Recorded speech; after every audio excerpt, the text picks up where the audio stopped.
Welcome to another episode of Mental Wellness Insights, bringing sunlight into mental health.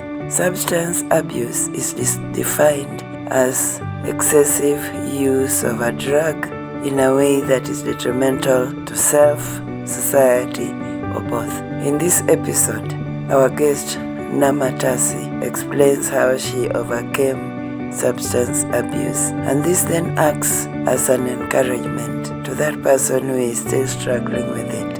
You can overcome. It is possible.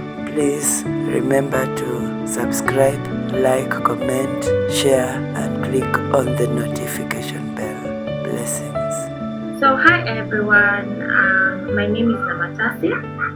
I'm a personal brand strategist. I work with entrepreneurs and companies, helping them leverage the online space, use it to the maximum capacity to spread their message, reach more people, and sell more. And I help them do that through coaching programs and brand management, the day-to-day brand management that is required. I'm a lover of Africa. I'm involved with a lot of organizations and also at a personal level. I advocate for Africa development. I advocate for our involvement as Africans, as youth, as women, as to participate in the and be the pioneers in the change we want to see in Africa. So asante sana Pamela for having me, for letting me share my story today. Yeah, thank you very much for agreeing to be here.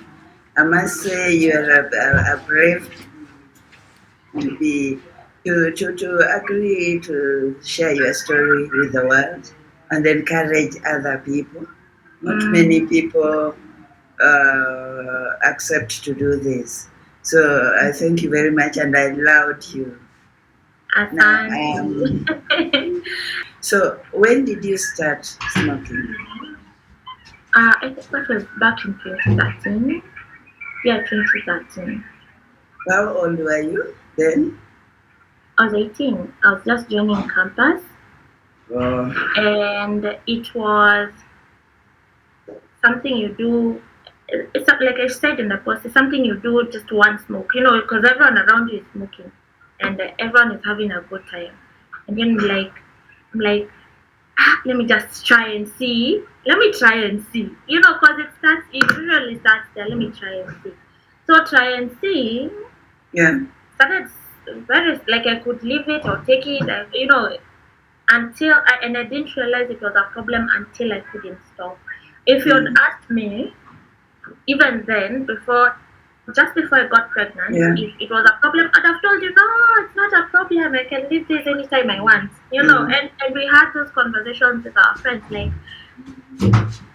have you ever tried stopping for even one day? We'd have such conversations, and we didn't even take it seriously. We didn't see the gravity of the issue at that time because I tried, but what's the point in stopping? It's not even hurting me in any way, Yeah. So for me, I actually say if I hadn't gotten pregnant, because that was the motivation behind stopping. I feel like in my head I could justify myself doing damage to my body like that if it's just hurting. It's not hurting anyone else, Yeah. But for a child who didn't ask for it, I felt like it was unfair to pass on problems that I could decide not to pass on, Okay. So it was my biggest motivation, honestly, and I don't know if I'd have stopped. Okay, what drove you to really to start? Was it peer pressure, or were you in company of those who are smoking? No, it was curiosity. Hey, now in school, this is campus, huh? Yeah. And weekends start on Wednesday. Yeah. That's what we used to say. It can start on Wednesday. Yeah, it starts on Wednesday. And partying is alcohol, having fun, going from party to party, Wednesday, Thursday, Friday, and you're treating hangovers throughout the week, basically. right? And it was just, it's there. There's uh, alcohol, there's cigarettes, there's bangi, and other things. And in my head, I felt like cigarette was the lesser evil of everything else. And we don't think it's a problem. Honestly, it's a tiny thing, like a small stick. It's not hard drugs, And in your head, in my head, I'm thinking, is it even a drug? Yeah. Until it becomes a problem, you don't think it is. Yeah. So it looks like a recreational activity. So we do with friends as we're talking. You smoke as you're doing your assignments. You sneak out in between classes. You go have your smoke and come back in time for the next class. It was just very normal. But I also say most of my circles, most everyone was smoking. My friends, everyone, and I mentioned that in my post as well. And I also mentioned how instrumental they were. I was actually surprised because they were my biggest support when I decided I'm not doing it anymore. They're like, okay, Sawa, you've decided, so we're helping. I was so surprised. Yeah. Now, at 18, where were you getting money for this? Cigarette ni shilingi tano. At that time, it was 5 shillings. It was 5 shillings. Look at my sister laughing at me. It was 5 shillings at that time. Sportman, yeah, I think even less. I don't know. But so how many cigarettes would you smoke in a day? In the beginning, at the beginning. At the beginning, I wasn't even buying for myself. I just find you smoking. I'm like, can I have a smoke? And can I have a smoke? And people are very generous with these things. Like, come, let's share. I even have a whole packet over here. How many do you want? 1, 2, 3, like that, right? Because I think an entire packet would cost like around 100 bob those times, right? Or even less. So people share, and that's why I even in my post I said I started avoiding places where I knew I'd be able to access them easily, because I really do not need to spend money. And it got to a place during recovery when I was during the struggle of quitting. The urge, I'd just pass by, like you're walking down the street and somebody passes you by smoking, and I'm like, say, just ask them for a smoke, like just one smoke, And if I know I would have gotten one. What is the feeling? What feeling do you get from smoking a cigarette? I can't explain. It's there's like an elevation. I can't explain it. You feel like an elevation in the mind. Like everything is okay for a few minutes, because it's just a small sensation for a couple of minutes. That's why you do it often. You like often, So it's just like a small feeling. You get this lightheadedness. You feel relaxed all over the body. And sometimes I used to use it for constipation. It helps. Is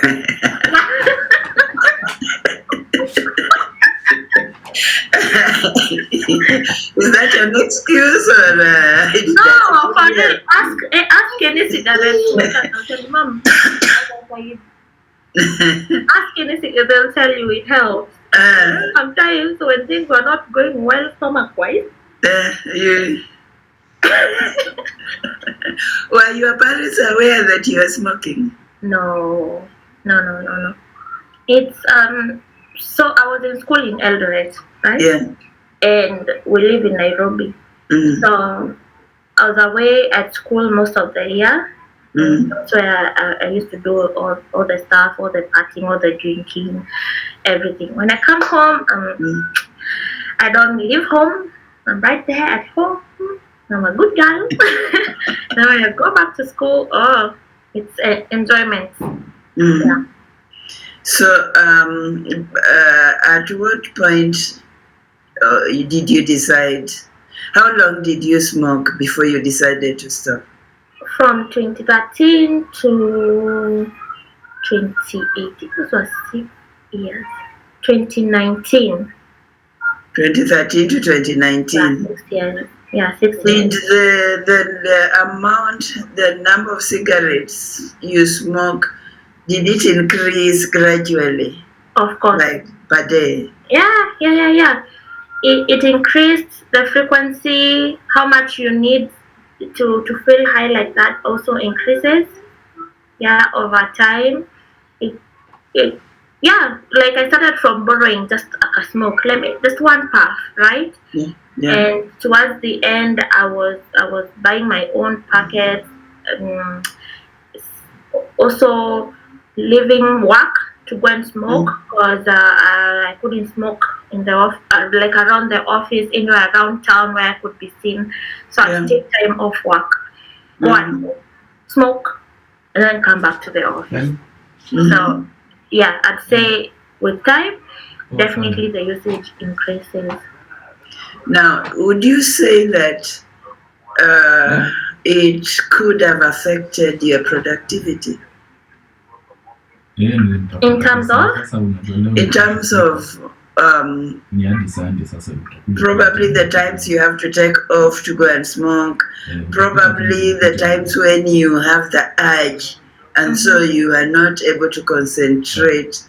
Productivity both in school and at the office.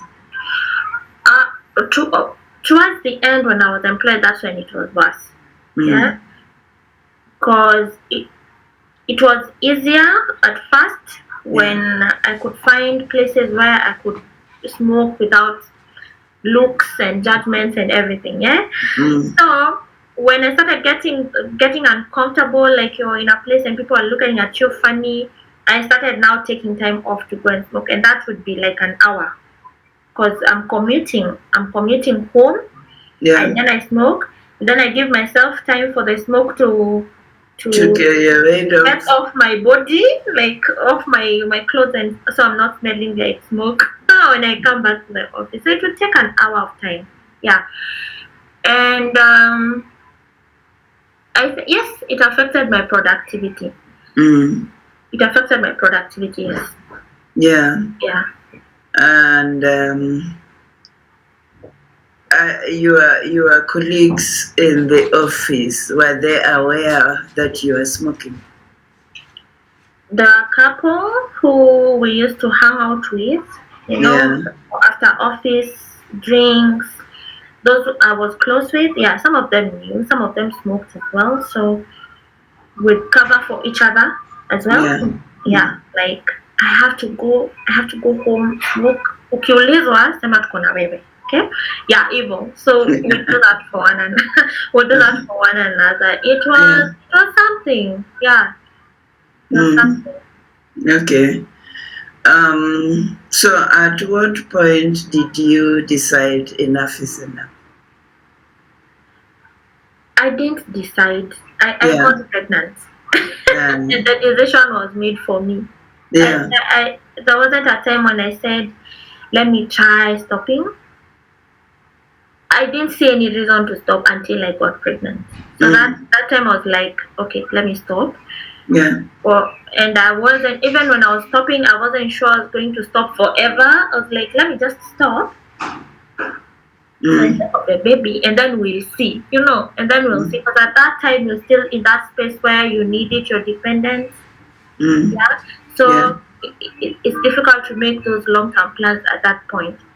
But once I did my first 3 days without, and this is after appreciating the struggle of trying to quit, because it used to weigh so much on my mind. I was pregnant.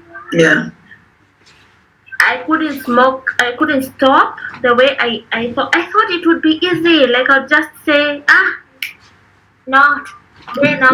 Hey, it was a struggle. How was the feeling the first day you stopped? The first 3 days, all into one, because I was in school. I was busy. I was having exams from morning till evening, and I was like 6 months pregnant. Yeah, 6 months pregnant. I was heavy. Alafu nafanya exam kutoka asubuhi hadi jioni, so I was tired. I couldn't walk, go looking for smokes. I couldn't walk after that. And then I was also making sure I didn't have any smokes on me. I wasn't carrying any smokes. I was making sure there were no smokes in the house, nothing that would tempt me, right? Yeah. But that first 3-day period when I was busy with exams from morning till evening, and tired, so tired at night, I couldn't look for smokes. It was, I didn't think about it. I was tired. And that was my saving grace. I think that's my saving grace, because on that day, when now I had time, I had time on my hands. I finished my papers. They weren't extending till late like the previous 3 days. I was like, I've gone 3 days. You guys, I've gone 3 days without. I've gone 3 days without. And I remember telling my friend, this is my friend who had been supporting me, Sana, who I'd talked to about how it weighed on me that I couldn't stop as easily as I thought I could. And I told her, I remember telling her, that's it, I've made it. Sinimeacha.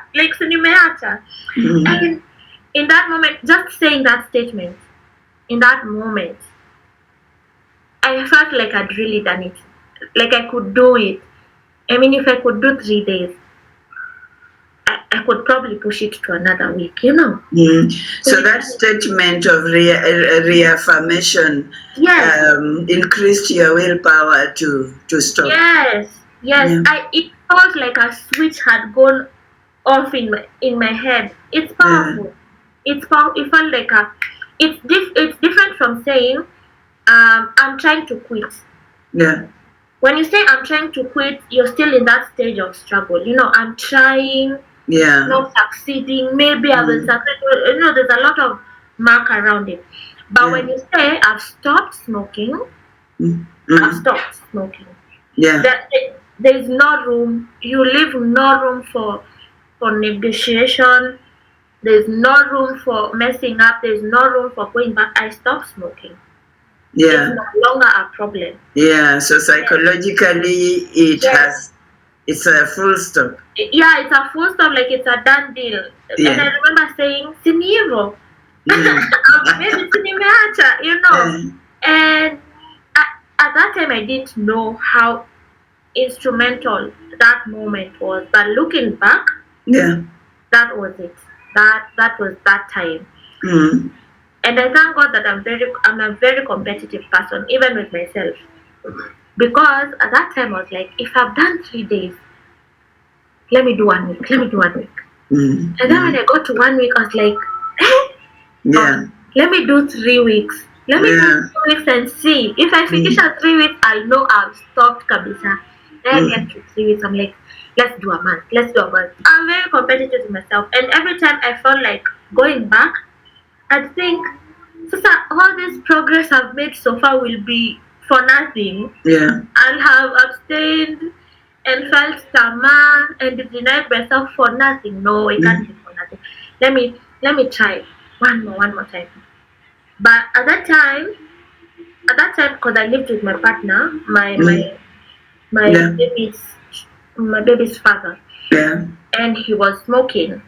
He was smoking. Yeah, he was also smoking. Actually, I started smoking with him. Yeah, because we're dating. I remember he used to help me a lot because I told him I wanted to quit. He was also in support. I was like, you quit because of the child. And he used to do that. He used to come and change clothes because the clothes carry smoke. And you smell that smoke, it just reminds you of the taste of nicotine and that feeling.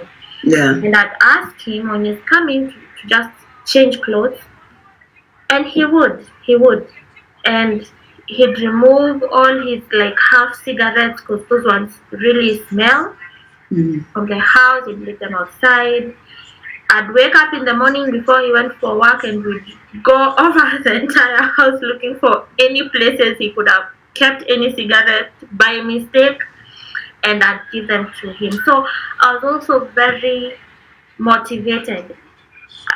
I wasn't giving myself any opportunity to lapse. And then again, we see the importance of support system. Yes. Yes. Very important. It's very important, because sometimes I'd ask him, I'd tell him, give me just one smoke, just one. One. I don't want like the whole cigarette, I don't want a lot, just one smoke. And he'd tell me no. After all, he'd talk to me, he'd tell me, after all these days, you've done all these days, and then you want to spoil that record with just one puff.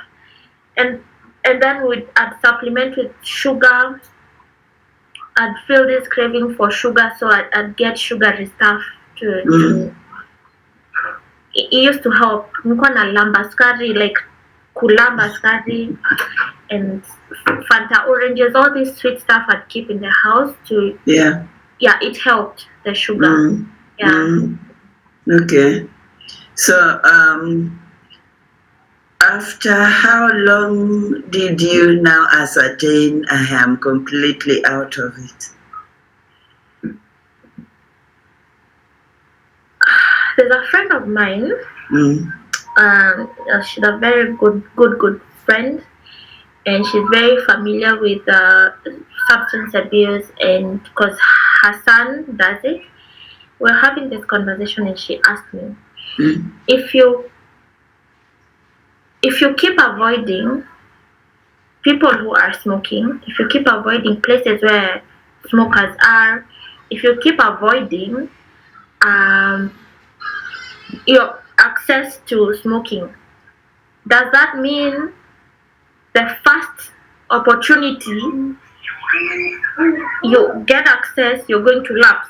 You're not going to know for sure if it's a problem or not until you're in these spaces. Yeah. So over time, it became easy for me. I had smokers around me, right? And I could ignore somebody smoking next to me. But it was a bigger problem to ignore when I had beer, when I was drinking with friends, right? Yeah. And I knew this because even when I was actively smoking, I'd smoke way more when I was having drinks. So when I decided to quit, I decided to cut off alcohol as well. Alcohol, I cut off alcohol the moment I knew I was pregnant. That has never been a problem. The cigarettes came. But I also had to set the intention not to use any alcohol after, because I knew with alcohol that the urge was just a lot. It was amplified kabisa. So when my friend challenged me like that, I was like, hey, this was like after 1 year of abstinence, of staying away and quitting. He asked me this, I was like, hey, I'm not ready to put myself to the test like that. Not yet. Yeah. But it was always at the back of my head. So I purposed to do it. I purposed to go clubbing with a friend of mine. And I told them, this is an experiment. If I tell you we need to leave, we are leaving. So we went. I had my one beer. This is after 2 years without smoking, because I hadn't smoked during the pregnancy and the 1 year after. So combined it's like 2 years without any alcohol. So I told them we're doing 2 beers maximum, right? We did. Hey, after the second beer, I'm going to the washroom, and then I meet somebody up on stairs.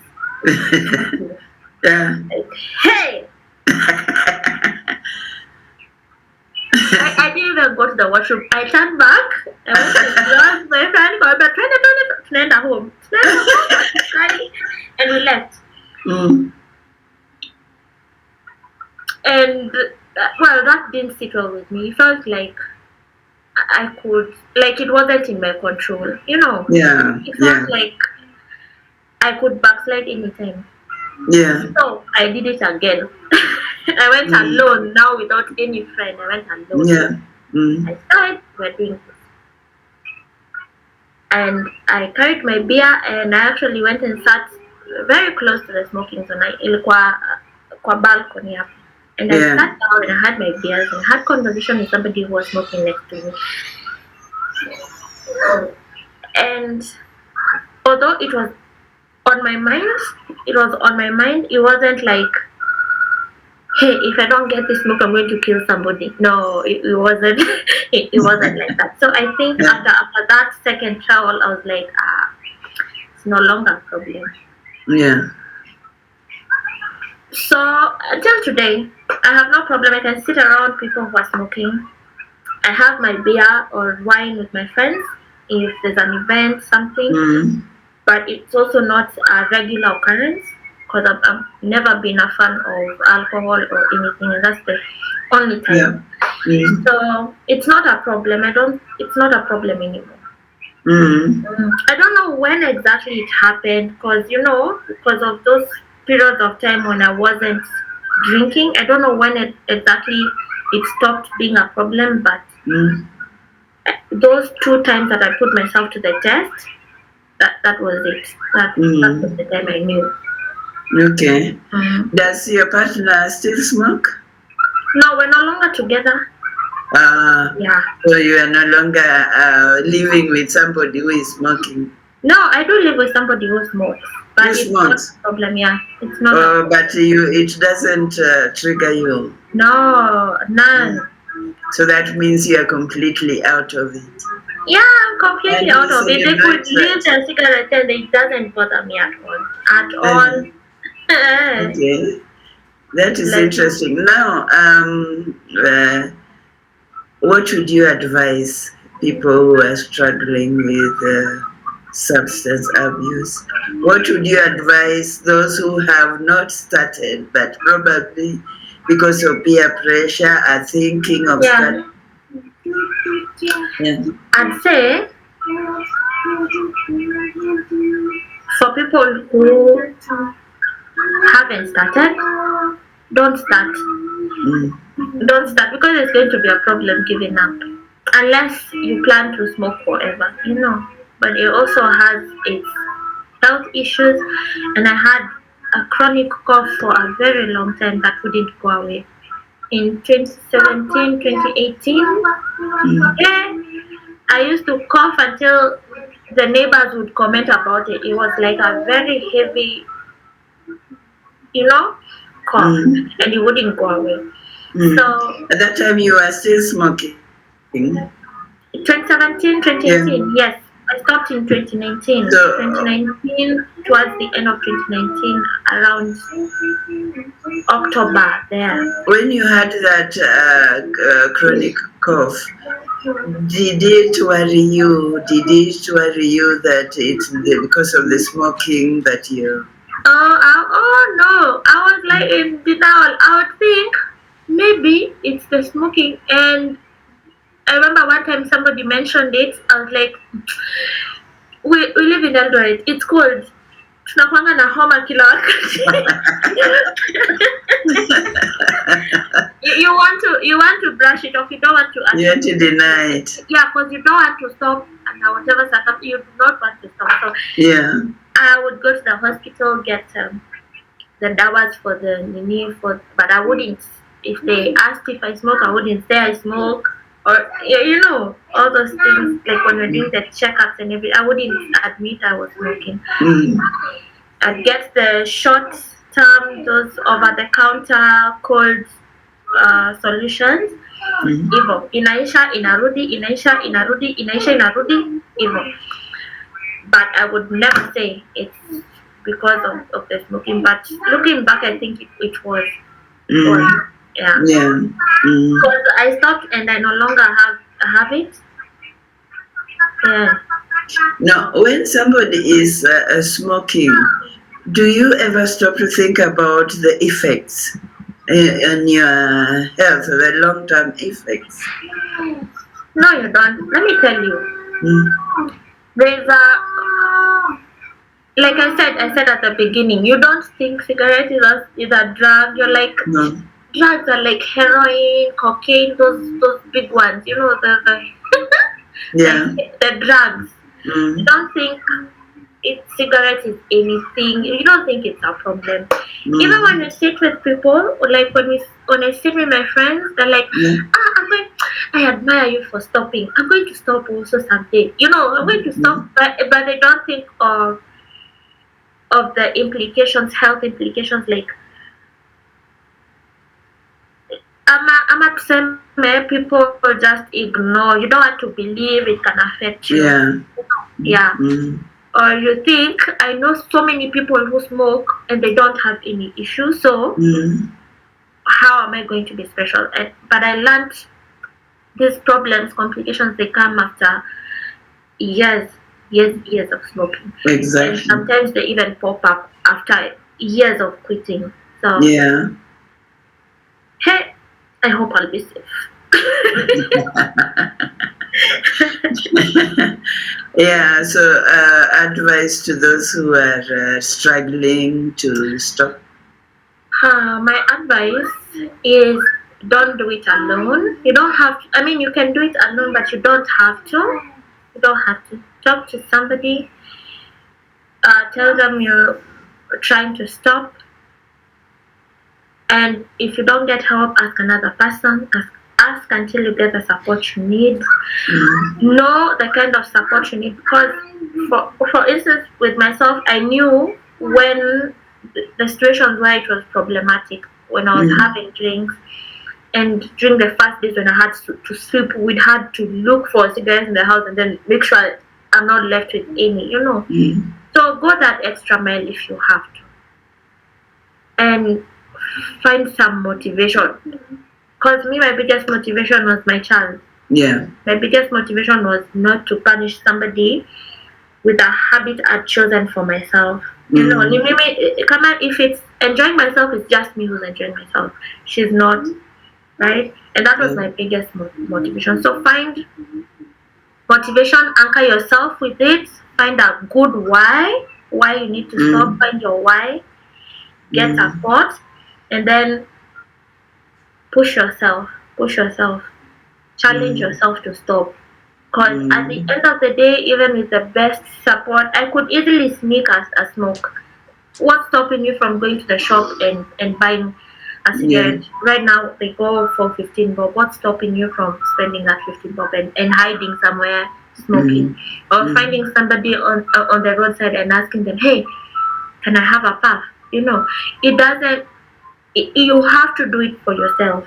You have to decide, I don't want this anymore. I'm stopping.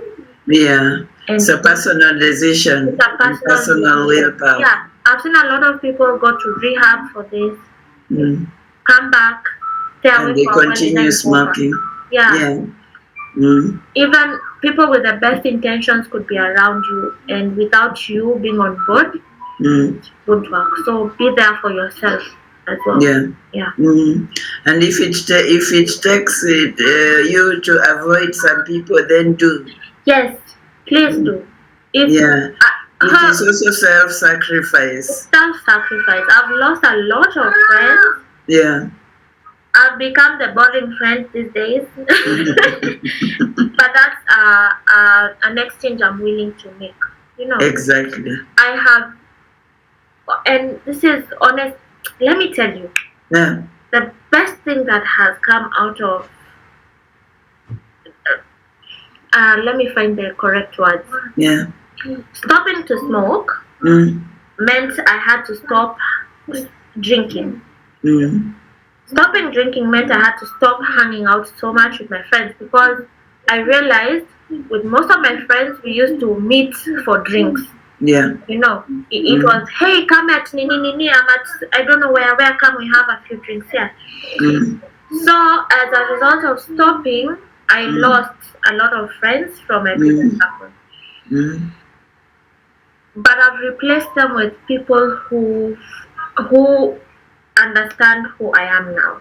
Like my friend Carol, who was asking me about challenging myself. Like, how do I know if I've completely stopped? Yeah. Came after and I've met a lot of friends who don't smoke. Some who do, some who smoke, but they get where I am. Yeah. And they respect the standards that I've set for myself now. They respect the boundaries. Also, if you come to my house, you can't smoke inside my house. You know. Also, we don't drink hapa, and I also don't drink spirits and the hard liquor. I do my 1 beer, 2 beers, and I'm okay. And I have people around me who uphold the standards that I've set, who respect that. And that's important, because you'll find some people, and I've met one from a previous circle who would tell me, sasa unajisikia uko nini, like you feel like you're better. You know, that is how they put it, like you feel like you're better than us. We know you, we know the kind of person you are. You know, you can't run away from who you really are. So you'll find people who talk like that. I remember these are people who are projecting their own issues onto you. So I don't take mine. And that was the last time we had a conversation, because after that I cut him off. I don't want that kind of energy around me. I know, because it's very disempowering for somebody to decide who you are, the kind of person you are, the kind who to think for you, to think on your behalf. It's very disempowering. So I take my power back. I know who I am. I know who I'm working towards being. You know, I have goals at a personal level. I have goals at a business level, and I'm working towards them every day. And anything that doesn't fit, that doesn't help, that doesn't amplify, that doesn't speed up my journey towards that, I can't go without that. Is very important. Thank you. You got to know yourself and know where you want to go. You got to know, have a vision. You got to have a purpose, and avoid those who are going to distract you from achieving your purpose. Very important. It's very important. If it means changing everything around you, then do it. And I'll tell you for a fact, if you'd asked me then, if you'd even asked who I was around, if I'd be able, they see a Nama Tasi who's like this, they tell you no. They tell you no. Because some people even ask me, "Ay, Nama, you're a mom." I'd like to do that. You know, like your mom. You know, they can't even see the two together. I'm a mom, I run my own business, I have a team, I support business owners.